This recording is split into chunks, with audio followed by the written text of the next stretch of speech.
Let's talk about another topic here, and that is coaching trauma or negative coaching experiences.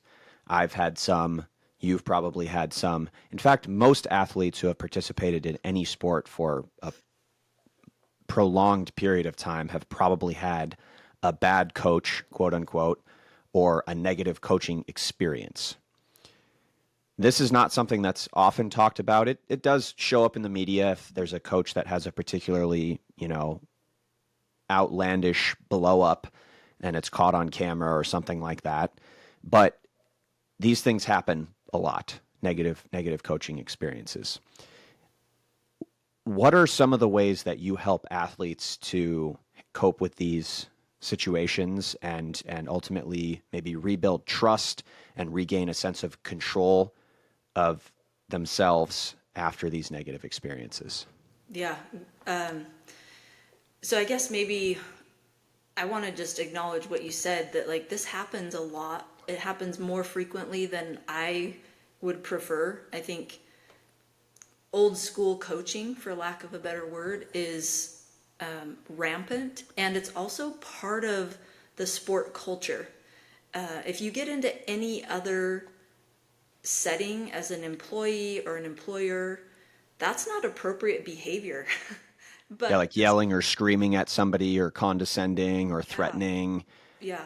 And even, I guess the only other maybe adult place where that happens is the military, right? That's so military and sport. And I don't have any expertise in military, so I'm not going to go there.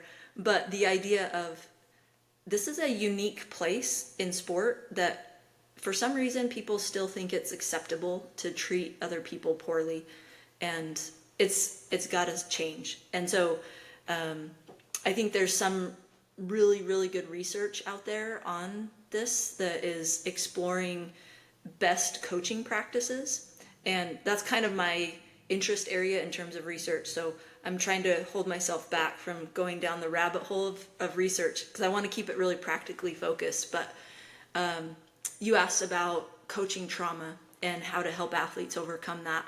So the biggest thing for me is I will encourage them to communicate with their coach in a setting where, and at a time when they are not emotionally high, right? When it's kind of a, low stakes environment. It's not in the middle of a game. It's not immediately after a game, but I want them to try and approach their coach. Now, I've worked with high school athletes, and some of them are like, I don't feel comfortable talking to my coach about this. And so then I'm like, okay, that's great. Like, you don't, we can maybe build up to that and kind of work on some role plays. But I do encourage them to communicate as much as possible. If their coach is unresponsive, which is often the case, then the next step I try to teach them is that they need to recognize that that's out of their control. And so worrying about that and kind of trying to use up all their mental energy about that is not going to be a good use of their mental time and mental energy. But then also walking a boundary of what is the line for them in terms of what they're willing to take, for lack of a better word, or what they're not willing to go beyond. And they have a choice at any point to leave that situation. I know that right now transfer portal is like a huge impact in college sports. And I'm not saying I love the transfer portal, but in some cases, the coach is not healthy for the athletes. And so absolutely that gives them a way out. High school is a little bit different, but always I try to reaffirm to athletes that they have a choice. They can choose whether or not to be there or not. Yeah, that's very insightful. And I think to go back to something you said earlier in the episode is that the approach is often different with younger athletes versus older athletes for a couple of different reasons. The first one being that when athletes are participating in sports at a younger age, let's say middle school or high school, the athlete is often viewed as or is physically an adolescent, right? And I feel like there's a bit of a different dynamic. You can agree or disagree with coaches and athletes at a younger age, where in any sport, the coach is sort of the coach and for lack of a better term, like in charge of the manager or the, in charge of the athlete. But at a younger age, it's more of like the athlete is down here and the coach is like up here, almost like a parental figure or somebody. It's like a, I don't know what the right terminology is, but like somebody that's like under another Yeah. person, Yeah, there's right? definitely a power dynamic there. Right, power dynamic for sure. As you get older, and I would say this probably starts in college, right? The coach is still the coach of the team, but at this point, the athletes are now, I would say, physically adults, right? 18 plus, I think you're probably in most cases recognized as an adult. So now it's rather than like an adult to sort of child or adult to adolescent relationship, it's more of like an adult to adult relationship. And I feel like the relationship dynamics can be a little bit different.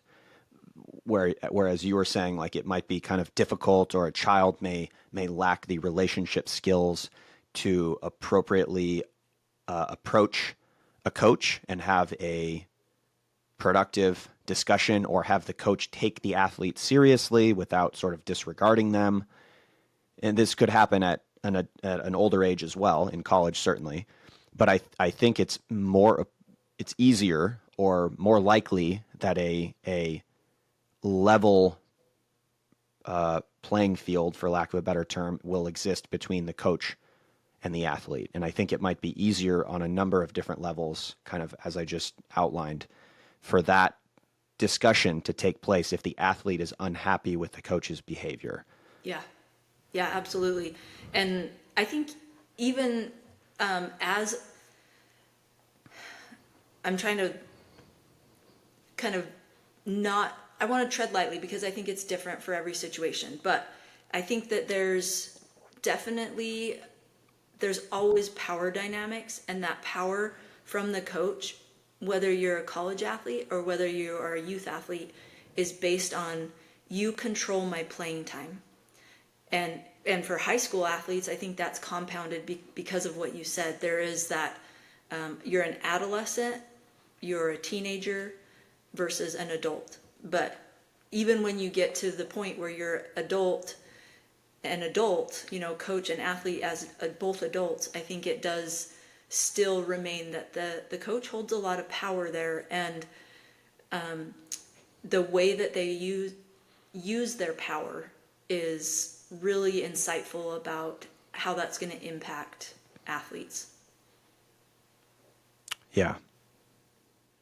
It's definitely a conversation worth having, and maybe we won't discuss it too much further today, but certainly something that needs to be looked into. And as you mentioned, and I will take a moment to mention our research paper that we actually published together, and I'll leave a link down in the show note captions for today's episode.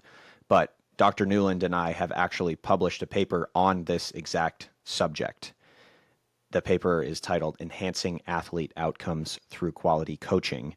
And there's research out there and Yeah. physical evidence that shows that athletes perform better when they have a more positive coach-athlete relationship.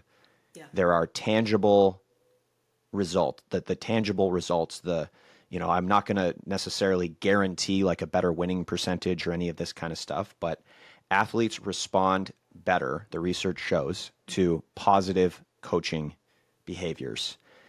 And everybody is different. Some people like to be coached really hard, but I would say that's more of the exception and not the rule. Most people, as humans, as individuals, do not appreciate being disrespected and talked down to, and that shows in athletic participation and performance. Yeah.